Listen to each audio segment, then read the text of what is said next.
we as humans always get frustrated. I think if you can't understand somebody or if you can't communicate with them correctly or if they have a heavy accent. And I think instead of having frustration, how about let's just have compassion and just try.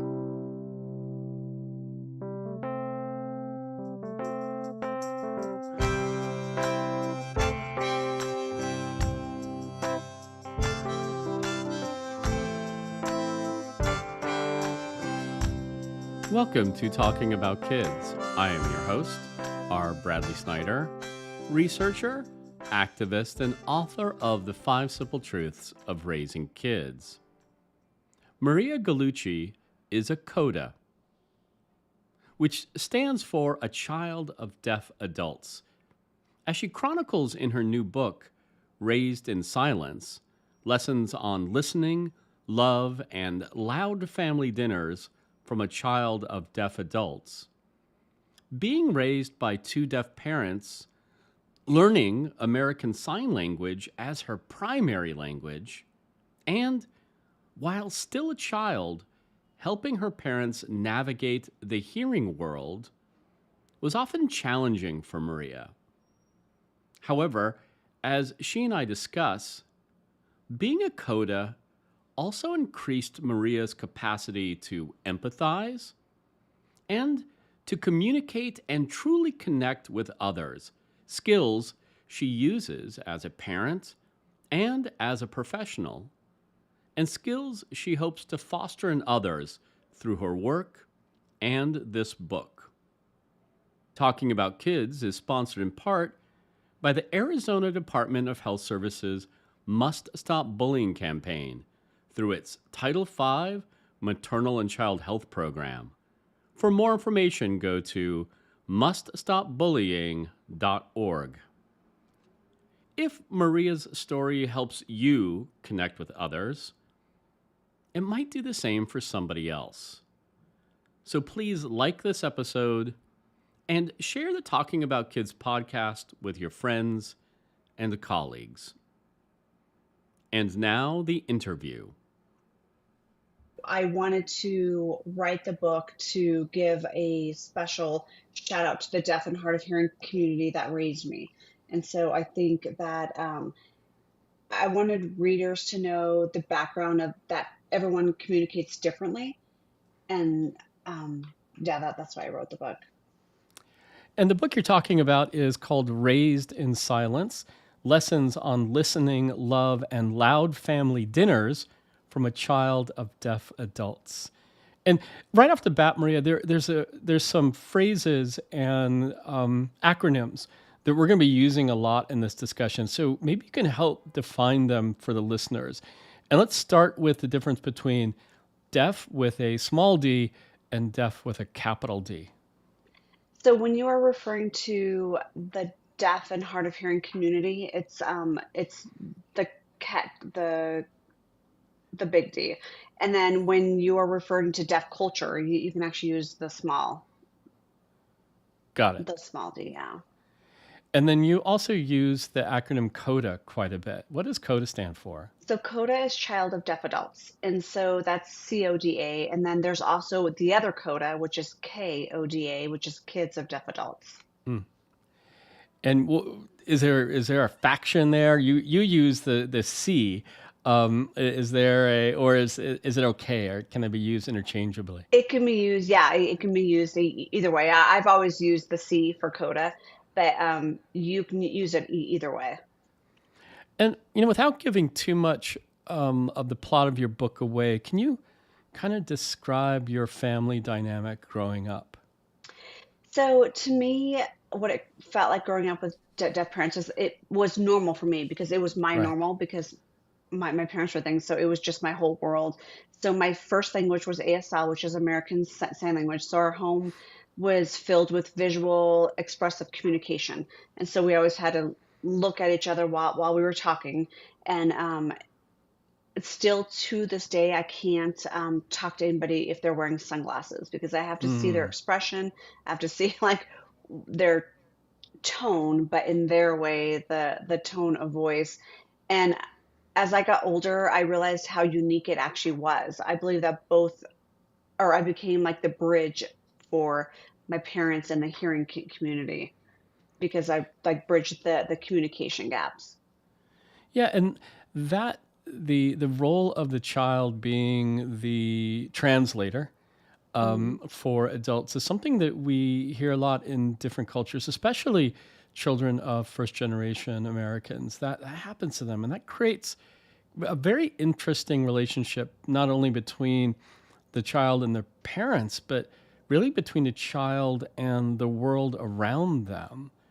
And you talk about this in your book, but when did you first realize that your experience wasn't every child in America's experience? I think it was in kindergarten when I went to the zoo for a class field trip, and then my mom had come grab me. And I still remember Christy Coons was her name, and she was sitting Mm. underneath the tree, and I was talking to my mom across the parking lot because that's the one good thing about ASL is you can talk to them across any room because you can talk further away. And so I just was talking to my mom, like, come over here, like we're over by the tree, we're having lunch. And I think everybody was like staring like, oh, that's unique. Like what I didn't know that your parents were deaf. I'm like, well, yeah, because I always thought it was my normal thing. So I think that it shaped my life to be, it taught me that communication is more than words. It's about body language, presence, energy, and even the science in between the words too. And that section of your book, that story, contains like the first of, and I have to say, Maria, and this isn't me trying to kiss up to you or anything like that, but you have some wonderful, wonderful phrases and sentences in this book. And in that description of that kindergarten experience, you wrote, "What I wish is that more people paired their curiosity with kindness."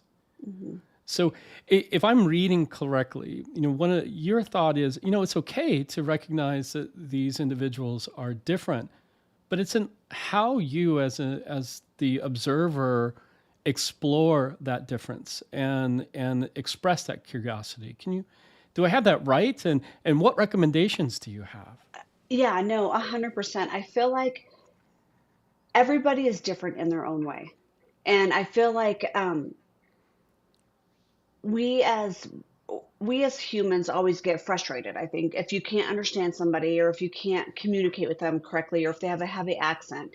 And I think instead of having frustration, how about let's just have compassion and just try. Like let's just try to communicate with them. And I feel like a lot of times people don't try that, and it's so easy to try a communication tactic with a lot of different languages, just not ASL. And so like you can grab your phone and like type out Mm. what you mean and just show it to them, and then they can text back, and that's how you can communicate. I think just one gesture of kindness means a whole lot to a lot of people. And what you write actually to caution against just looking at that difference and walking away is you write, quote, "But when we let uncertainty turn into avoidance, we miss opportunities to connect," which again I thought was just a wonderful, wonderful sentence, Maria. And so I think that's everything that you're talking about there. But there's this other problem, and it comes up early in the book, and then there are other hints at it throughout the course of the book, and that is that deaf adults face some real dangers, don't they? When do you feel like deaf individuals are most at danger? I think not being able to hear anything behind them, like cars. Mm. But so my mom actually got hit by a car one time because she didn't hear the person backing up. Where I think we take a lot of our hearing for granted, and so people can't hear somebody walking across the street. Even blind people, they can't see crossing the road. And so I think that it has taught me empathy, resilience, and how to really show up for people because I know how it feels to be left out. And I know how it feels to, because I saw my parents go through it. So I know how it feels to be not included in things because they don't think you can be included, but you can. Right. Yeah. Well, and your book starts with that story of, I think, somebody behind. I believe you're out with your mother, and somebody is trying to, I think, get through a doorway, something quite Hmm. innocuous, and they're talking to your mother, but your mother's they're behind your mother. Your mother doesn't know that they're Yeah, talking, she and doesn't know. Yeah. right, and this person's getting agitated that your mother is ignoring them or disrespecting them, right? And so even in that moment, I think that you're teaching readers, you have to have a level of empathy, or at least be imaginative enough to like believe or think of a reason why this person is acting this way that has nothing to do with offending you. Exactly. They're not ignoring you. They just can't hear you. And I think that a lot of times people do take it personal, like, oh, this person's ignoring me. They're not like hearing me or anything. And but that's not the case. It's because they can't hear you behind them. One of the things you mentioned in your biography about writing this too, to my listeners, is, you said that your first language was ASL, American Sign Language, right? So you learned English really as a second language. That's such an interesting experience. And tell me about, first of all, how you started to learn English, and then what that meant for you and your own linguistic development, that you were learning it second to ASL. Yeah, so well, my mom always told us that we learned to speak English from the TV, and then I, I stutter, and I know I always have, but I stutter when I speak, but I don't stutter when I sign, which is unusual. And so I Mm, was always in speech therapy, like throughout school and everything. So we had to go to speech therapy, to learn how to speak correctly, because even now, actually, when we sign backwards. So it's like right. Spanish, where you do like everything backwards. And I think that, and when I talk to people, I'll say like cheese grill instead of grilled cheese. And Mm. never knew to this day until probably a few years ago that it was actually grilled cheese instead of cheese grill. Well, do people ever find that to be, exotic? When we hear somebody talk with an accent and they put the adjective after the noun, for example, sometimes that can sound very exotic and mysterious. Do you ever get that benefit of doing that, Maria? I think so. And I think that, so one of my very good friends is from Ecuador, and she obviously speaks multiple languages, and so but when I talk to her, I could talk to her extremely easy because we do everything like kind of Mm, backwards, and so I think it does. I think it like gives like a like, are we actually speaking incorrect English? Like I you're always right. think that I'm like, is it us that actually aren't speaking the correct English? Well, and you also talk about how much slower verbal communication is, if I get that correctly at one part. That you find that the sign language, you get ideas across much more quickly and more fluidly. Yeah, I can I can communicate better in ASL than I can in English. And I've always been like that. And I think it was because it is my first language. And I think a lot of people don't view ASL, like there's a lot of platforms that doesn't even have it as a language. And it actually Right. is a language. Like we're communicating in a different form. And I think that I'm more comfortable in ASL than I am talking to people. And I think it's because that's my first language and that's what I was raised with. Do you think, though, that the way that the school district kind of treated your language development, and maybe how you felt with the people around you not knowing the right way to explore your identity, did that create special pressures for you growing up? I do, and I think it only 10% of even parents who have a deaf or hard of hearing child learn sign language. So I Yeah. think it's very important to not make them feel isolated. And I think that when you have a deaf child or a hard of hearing child, I think that there's got to be more resources because there's not enough. Like like our school, our high school was one of the only ones that had a deaf and hard of hearing ASL program for the deaf and hard of hearing kids. And now, obviously, the technologies is way better now, but I do believe that there's got to be more access to more learning and being inclusive for that community. Well, there's also so much controversy about how to handle a deaf child in a household of hearing parents. And, we had the great Donna Jo Napoli on talking about kids, and we learned about the tremendous deficits that kids face when they aren't hearing and their parents do not sign with them or wait for them to be able to have a cochlear implant or something that gives them hearing before initiating language development or speech. And one of the reasons why I was so excited to have you on, Maria, even before I read your book, was because you had experienced this. And in the book, you talk about this. You talk about some of people that you met as adults. I'm thinking about your friends, Stacy and Dan, individuals who were like thwarted, stopped from learning sign language, their parents didn't do that for them, which meant that they were without language for years of their life. Yeah, Exactly. tell And me about that. I know, I think you have to remember, I think, in your own self, Yeah, that you can hear, so you yeah. can communicate, but your child cannot. And so my own personal belief, I've never believed that you should allow a child with no access to communication. And I get that they want them to be in mainstream and they want them Mm, to blend in with everybody else, but why? right. It's like what's you're going to deprive them of their own language because you want them to fit in. It's okay to be different. Like it's okay to not fit in and be different. And you don't have to be perfect in anything, but like having them be deprived is not, in my opinion, not the right way to go. Well, and again, if people want to learn more about the science of this and the research about what happens when you do not give children access to multimodal communication when they are born deaf, go back and listen to our episodes with Donna Jo Napoli. And the statistics, the academic achievement of those individuals is so stunted.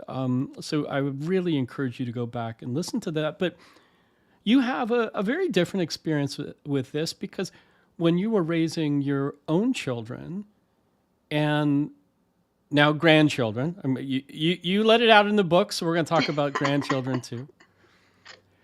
You encouraged them, even though they were hearing, well, in one case, you encouraged them to have sign language. In another case, it was something they kind of picked up from the other people in your world.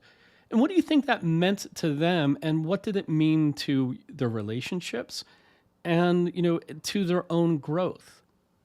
I think it's a connection. And Mm, so, like Nova, well, all three grandkids can sign, but Nova, who's only 18 months, she communicates better in sign than she does speaking. And she's only 18 months. And so she'll always sign to me. And then even when we're at like functions or whatever, she'll pretend like she's signing and pretend like she gets that you move your hands to talk. yeah. And I believe that I don't, well, when my son was going through he did ASL and I'm like, oh, you got this. It's going to be so easy. And it's not though. So I can't Right. even imagine like not knowing sign language when you were like a child, but just little simple words and simple thank you or hello, or because one of my really good friends who's deaf, we always go to a place and they always sign to her, thank you. And just the gesture of saying thank you means so much to her because they're trying Right. to learn the communication gap between it. Well, I think that anybody that's traveled to a country or even to a neighborhood where English isn't the first Hmm. language, knows how far that attempt to speak the language of the people who are living in that community, how far that gets you in terms of connection and goodwill. And by the way, I think I have to point this out because it's a funny part of the book. And here we're talking about your son Ryan, and as he is studying ASL, you learned that you speak ASL with an accent. Am I Yeah, getting that right, Maria? yeah, no, exactly. I was like, he's a 4.0 student, or was, because he already graduated. But and like that was probably the first F he ever got, was me trying to help him. But I just like, because every, like, the East Coast, Midwest, like, and the West Coast, like, they're all different, and it's like talking with an accent. Like, I say favorite. I used to always do favorite, but favorite's like this way. And so I Mhm. think there's like different words that have different meanings, depending on where you were raised. Well, and for my listeners, she was talking. She held a sign, but then she held the sign touching her chin. That was the difference between those two that she saw. No, but I thought that was funny, and of course, it also comes back with your husband Chris, when he is trying to communicate with your father Ray, who's deaf, and just Chris learning those signs to greet Ray for the first couple of times. That made Ray, that helped the relationship with Chris, and the relationship with a father, and to his daughter's suitor. That's never an easy one, but just having the sense of learning a couple of signs, that seemed to really help him, didn't it? Yeah, it does. And I think that even just the gesture of trying to learn it, even though how many years ago it was, just the gesture of trying to learn it is huge for them, because you're just trying, like, you're trying to, like, empathize with them or make them feel not left out. So that's a huge thing for my dad.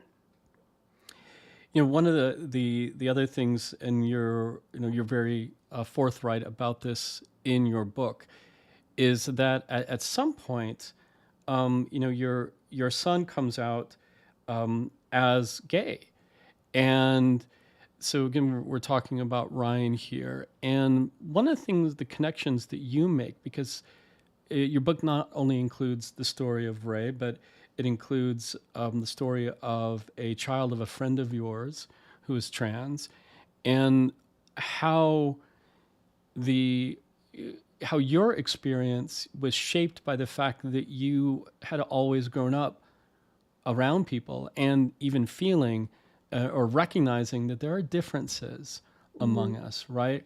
And so, how did your experience as a coda help you as the parent of an LGBTQ plus kid?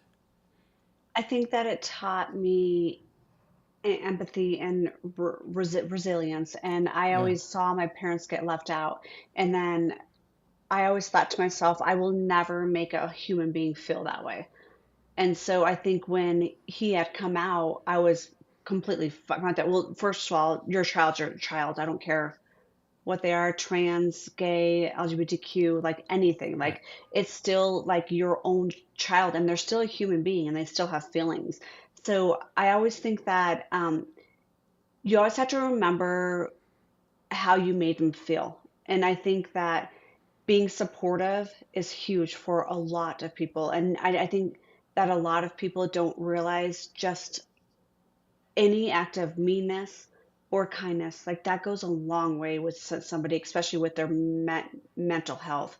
So when he came out as gay, I was like, okay, like, great, like, we love everybody. Love is love. It doesn't matter if you're deaf, hard of hearing, LGBTQ, and anything. Like, you are still a human being, and you deserve to be seen and heard like everyone else. It was interesting because this is towards the end of your book, not the final chapters, but towards the end. And you talk about attending this conference, Dove, and this kind of goes back to one of my earlier questions to you about when are deaf children and adults most at risk of danger, because Dove actually stands for Deaf Overcoming Violence Through Empowerment. Hmm. And the existence of the organization implies that that deaf Americans experience violence because of their lack of hearing. Tell me about Dove and that work and what you've learned from it. I have. learn to, well, I was raised with compassion, number one. My dad always taught me Right. like that's the first thing that you need to know. Like, would you ever want to be in their shoes, and how would you want to be treated? So I was always like raised that way. And I think that a lot of people don't know if someone's behind them. Mm. And so the Dove um, charity is an amazing charity.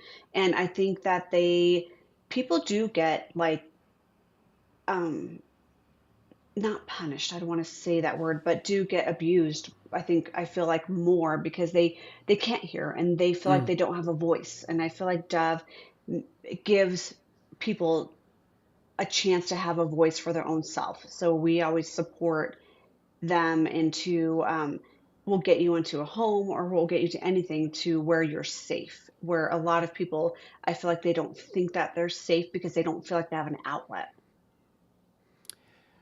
A more subtle form of danger, one that you've actually tackled in your professional life, is that being deaf, or and in some cases, all these other things that can other us, sometimes prevent us from accessing things that are good for us, that might even be good for us, our health, but maybe good for us financially. And in your own work, you've been, very active in getting deaf adults into the a home market, helping them Yes. navigate the world of home ownership. And again, so longtime listeners of Talking About Kids know that this has come up before, particularly around some sort of institutionalized problems with who has access to mortgages and to different neighborhoods. But it is the case that most Americans carry their wealth in their home. Hmm. And if you don't feel comfortable making that home purchase because you don't know if you're going to be tricked, or you don't know, like you don't know the language, or you don't know, how to negotiate, that can be a real barrier, can it? So tell me about your experience helping deaf families find homes. So my first experience was when I was 12 with my parents, and then I saw them like I was just in the car like riding to go buy the first home, and when I got there, they had no interpreter, and Mm. so the closure was like handing them paperwork that they would basically have to just read and think that they would know what was going on. And I saw them struggling, and of course they can all read, like it has nothing to do with reading, but when you're actually like communicating it in your own language is completely different. And so I jumped in and was like interpreting, like, here, I'll explain the paperwork, I'll explain what they're saying. And then so I think that's why I got into real estate and we're just so young, is because I saw them struggle with that. And I thought there's no way I'm ever going to let anybody do that because they don't understand it. It's like having somebody who doesn't speak English explain everything in English. Yeah. And that's just not like it. You cannot have a communication gap like that. And so I advocated for years and years to have interpreters at the closing table. I'm like, you have to have an interpreter there. And finally, like now we have interpreters at the closing table. But I think when you're in the deaf culture and the deaf and hard of hearing community, you know that you need a deaf friendly home.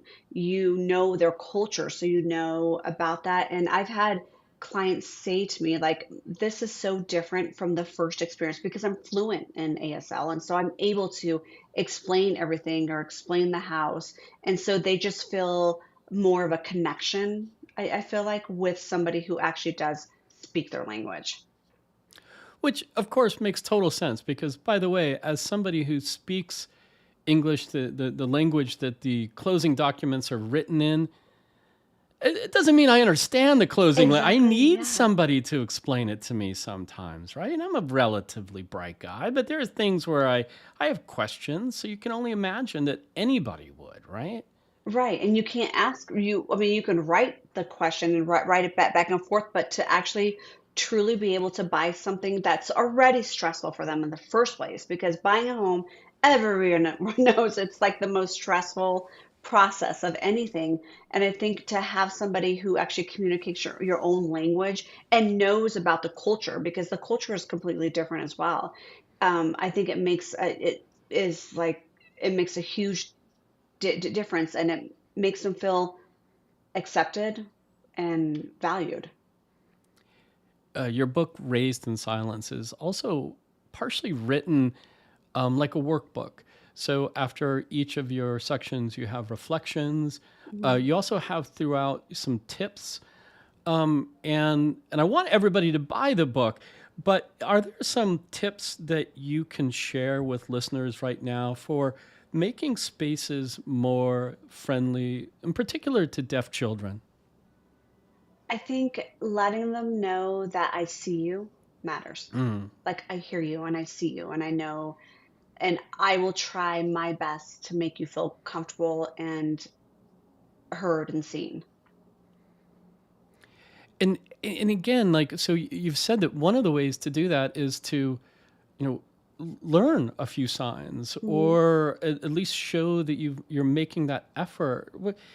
When you were kind of navigating this world as a young child, how did you know that an adult in your life was going to be friendly to your experience? Was there anything that you looked for in how they carried themselves, or how they communicated, or the environments they created?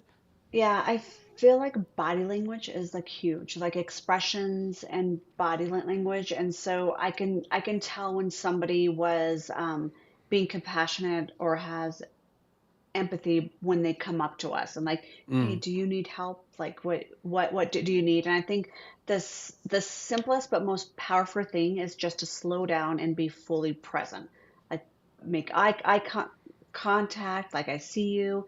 And I believe the world will feel more inclusive and compassionate and connected if we were just present. This didn't come up in your book, but I'm really curious now because, again, you mentioned several times in the book the different ways that if you are deaf or you are in a relationship with somebody who is deaf, how you kind of shut them down. And you can shut them down by keeping sunglasses on. You can shut them down by simply turning away from them. In this world where fewer and fewer people are making eye contact, even at the same dinner table, Maria, Yes. because they're looking at their phone and they're not looking at the person that they're with. Is this making the world more hostile to deaf individuals? I know that you say that these devices can be used. You can type things out on the screen and show it to somebody if you don't have the vocabulary for them. But I have to imagine that a world where everybody's face is looking down can seem mighty scary to deaf individuals. Yeah, it makes them feel not included because like if you turn your back, like I always try to, now I do because my bonus mom had taught me, like if you're talking to your siblings or if you're talking to other people, sign it as well because then they don't feel included. But if you do turn your back, they feel left out. And it goes vice versa too. Like if I'm signing to somebody and I have a hearing friend with me and I always like forget, oh, they don't know what we're talking about. So Right. if we can just like include like all of us and include each other, I think that'd make a huge difference and a huge impact on a lot of people's lives. And it's actually the title of one of the final sections of your book, which is "When We All Belong, We Mm. All Win," which again, I think is such a beautiful turn of phrase. So, first of all, Maria, I want to thank you so much for being brave enough to write Raised in Silence, Lessons on Living, Love, and Loud Family Dinners from a Child of a Deaf Adults. And thank you for being on Talking About Kids. Yeah, thank you so much. I hope I make difference in a lot of people's lives.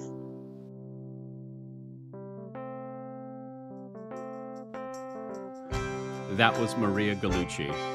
More information about Maria and her book, Raised in Silence, Lessons on Listening, Love, and Loud Family Dinners from a Child of Deaf Adults, is at talkingaboutkids.com. And when you do visit talkingaboutkids.com, leave me a note. Let me know what you think. I would love to hear from you. The Talking About Kids theme song is by the Senators. For more of their music, go to thesenatorsmusic.com. And remember, kids are young goats and young humans. And the difference is that young goats are easier to manage.